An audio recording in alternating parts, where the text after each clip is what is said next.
pas être uniquement une question, ça va être également un petit débat que j'aimerais avoir. Sur la souveraineté monétaire, j'ai toujours été, en ce qui me concerne, très clair. C'est un vieux débat que j'ai avec Jacques, ce n'est pas négociable. Pourquoi la souveraineté monétaire n'est pas négociable? Je prends un exemple. La France, c'est 16 points de PIB par rapport au prélèvement sur les entreprises. L'Allemagne, c'est 8 points de PIB. Ça veut dire qu'une entreprise française paye le double d'impôts qu'une entreprise allemande. C'est 2 millions de fonctionnaires également, proportionnellement, en plus la France par rapport à l'Allemagne. Tout ceci pour le même service. Si je voulais engager les réformes que Fillon propose, c'est-à-dire effectivement 80 milliards d'économies, immédiatement, et Jacques a eu raison de le signaler, on rentre en récession. C'est-à-dire que si je n'ai pas l'instrument monétaire, y compris dans l'économie de marché, là je parle d'économie de marché, si je n'ai pas d'instrument monétaire qui me permet d'investir à ce moment-là dans l'économie réelle, si je n'ai pas cette souveraineté-là, je rentre en récession et donc je mens si je dis que je vais faire des économies sur l'État de 80 milliards, car je ne pourrai pas les faire, sauf à rentrer en récession. Et pour cela, il vaut mieux dans ce cas-là rester chez soi que d'être cause d'un tel désastre. Maintenant, revenons. Je pense que si la France dit clairement « je prends le contrôle de ma banque centrale » et va négocier autour de la Banque Centrale Européenne en disant « j'ai besoin, nous avons besoin », parce qu'elle discute avec l'Italie, elle discute avec un certain nombre d'autres pays, nous avons besoin de 500 milliards pour relancer l'économie dans le Sud. Dans des filières que nous maîtrisons, je ne parle pas de plus grande importation, le logement, l'énergie, les très hautes technologies dans l'armée, c'est-à-dire dans des filières, pour répondre, qui ne creuseront pas notre déficit. Car dans ces domaines-là, ce sont des filières que nous pouvons produire nous-mêmes. Et bien dans ce cas-là, je pense que nous pouvons gagner de la croissance et du temps. Maintenant, est-ce que cela suffira pour régler le problème de la disparité entre le Nord et le Sud? Ça, c'est une grande question. Mais je pense qu'une fois qu'on a gagné du temps, une fois qu'on a lancé un processus de croissance, on est plus à même de rentrer dans une politique, effectivement, éventuellement de sortie de l'euro, qui elle, quand même, il faut quand même le dire, et Jacques l'a très bien dit, et les études que moi-même j'avais soutenues, ça veut dire article 16, contrôle d'échange, ça veut dire on rentre dans une économie de guerre. Et ça, pour pouvoir le faire, il faut avoir une très forte légitimité. Donc ma question a toujours été aussi en termes politiques. Construisons la légitimité, essayons d'avoir effectivement un consensus politique, et à partir de là, engageons, rentrons dans le dur.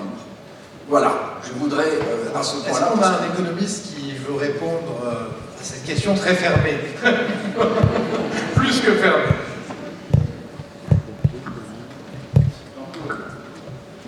Monsieur Borghi. It's the way that we can present our willingness to go out matters. Because I see the euro as a spinning top. I'm sure that it's going to stop spinning and eventually will fall. But you can grab it, it can simply fall, or it can fall down the table. So it's important to find the best way to end this situation. So your idea of sort of twisting arms between the ECB for what is needed enshrines something that is very important. I mean, if ever you are going to have a controlled dismantle with rebuilding the industrial power to do so in a less painful way, either you find something that is out of control because there is someone that don't pay the debt, and so I don't pay you, I don't pay you, and so on, and it becomes difficult. So it's very important, but at the end of the day,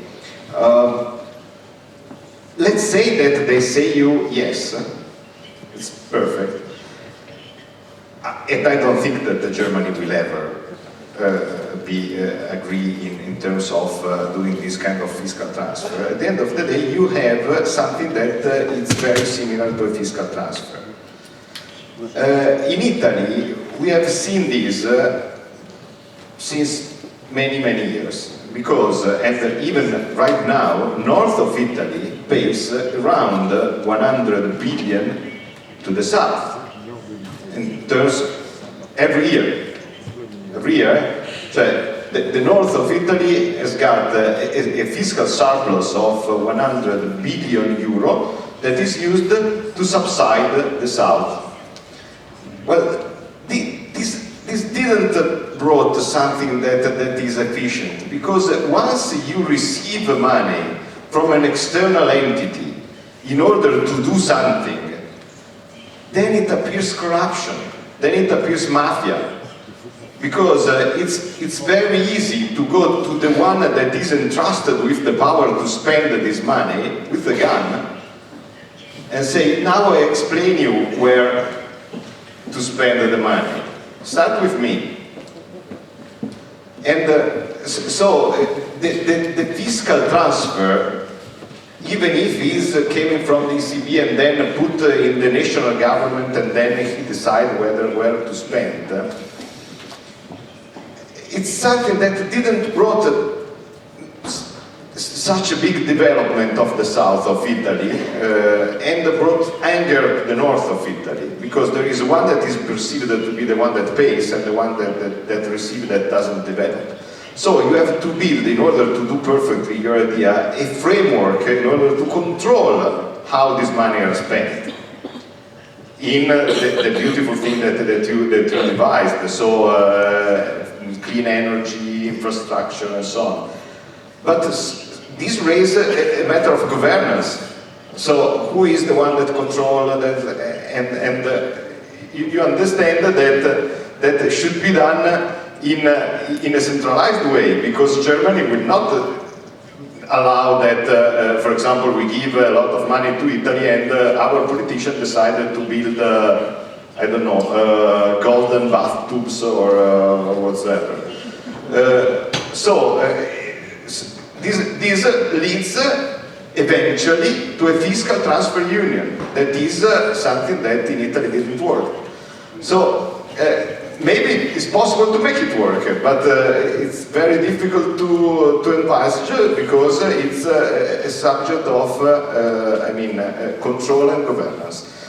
My idea is that it's much simpler to have a currency that simply regulated the difference of the economy in a peaceful way.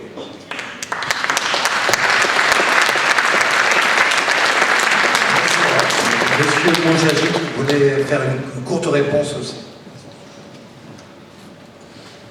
Een van de problemen die wij overal hebben, of het nou van Nederland hebben, of Frankrijk, of Duitsland, is dat zowel de voorstanders van de euro als de tegenstanders, zowel als voorstanders van een verdere centralisatie van Europa als tegenstanders daarvan, iedereen gebruikt het argument, het volk wil dit, het volk wil dat. Het feit is, we hebben simpelweg geen idee wat de mensen willen. Frankrijk is in mijn ogen een goed voorbeeld. Door het systeem waarbij de stemmen vertaald worden naar het aantal zetels in het Franse parlement, heb je een groot verschil tussen wat de mensen zeggen te willen en wat de weergave is van de volksvertegenwoordiging van Frankrijk. Door de manier waarop de stemmen vertaald worden. Als we ergens in Europa echte centralisatie moeten hebben, dan zou ik zeggen, laat de Europese Unie verordenen dat we in alle Europese landen, of in desnationale eurolanden, op dezelfde dag gaan stemmen. Willen we doorgaan met de euro of niet doorgaan met de euro? Willen we centraliseren in Europa of niet? Laten we een reset uitvoeren, dat we vanaf dat moment in ieder geval weten waar we het over hebben. Op dit moment wordt het argument, het volk wil dit, het volk wil dat, aangedragen door alle partijen, terwijl we simpelweg niet weten wat de mensen willen.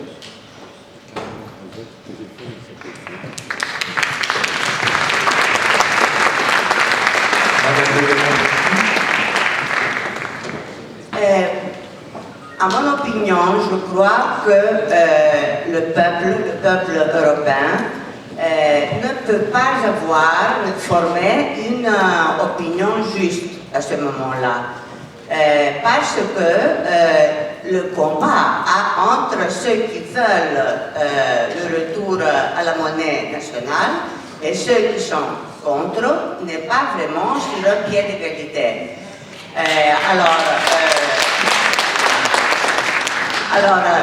C'est le grand problème à ce moment de la Grèce, qui, je ne sais pas pour les autres, je crois que c'est général le problème, mais pour la Grèce c'est vraiment très urgent à ce moment-là, parce qu'on vend tout le pays. Et il faut quand même cesser cette vente. Alors, le pourcentage, au moins, ce qui présente comme pourcentage officiellement, c'est assez bas pour le moment. Bien sûr, ça monte, mais ça monte très très lentement. Le dernier, enfin, si je ne me trompe pas, c'est à peu près 27%. Ce qui est très petit, très bas. Et alors, les gouvernements, je dis les gouvernements, pas le gouvernement, les gouvernements que nous avons eus les 7 dernières années, se basent sur ce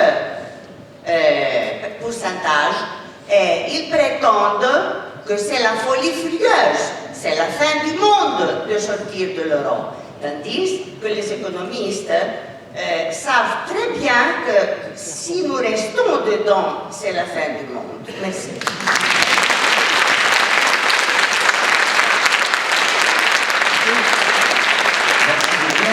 Et professeur Negri-Conti, il y a eu des dizaines d'unions monétaires qui sont défaites et on n'a pas entendu de problème majeur, notamment la Tchécoslovaquie, entre la Tchéquie et la Slovaquie dans les années 90. Je vous remercie. Alors, une question rapide de Gilles Le Breton, notre député, et on part pour la pause. Merci Philippe. J'ai une question pour le professeur Rosa. Vous avez dit très justement qu'un État doit posséder sa monnaie nationale et doit ensuite maîtriser le taux de change de celle-ci. Mais vous avez par la suite établi une forme d'opposition entre ces deux types de moyens d'exercice de la souveraineté et un autre moyen d'exercice de la souveraineté qui s'appelle le protectionnisme. Alors, je ne suis pas tout à fait d'accord avec cette opposition. J'aimerais prendre l'exemple du Royaume-Uni. Le Royaume-Uni a sa monnaie nationale, est maître de ses taux de change, et cependant, sa sidérurgie est à l'heure actuelle durement attaquée par la Chine qui produit de l'acier à un coût très bas. Est-ce que vous ne croyez pas que dans un cas comme ça, eh bien, le rétablissement de droit de douane, donc une certaine forme de protectionnisme intelligent, est nécessaire pour compléter les solutions que vous avez préconisées?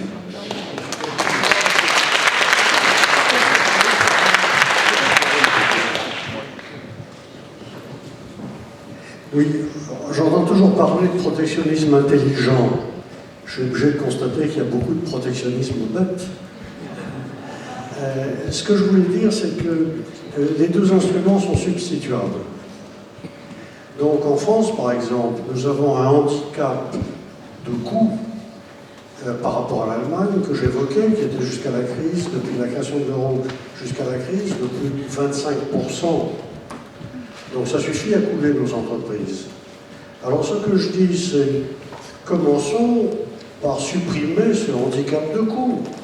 Si ensuite il s'avère que malgré cela, certaines industries auxquelles nous tenons pour telle ou telle raison n'arrivent pas à faire face à la concurrence, alors on envisagera des politiques d'intervention ponctuelles, sectorielles. Mais j'ajouterai, si vous me permettez, comme économiste, évidemment ça m'est plus facile, mais je dis évidemment, le protectionnisme séduit les responsables politiques parce qu'il permet de très très bien cibler les aides. Donc on sait qui on va aider. Alors que le taux de change a une influence globale et uniforme. C'est ce qui fait la puissance de la politique de taux de change, mais politiquement, je comprends la tentation du protectionnisme.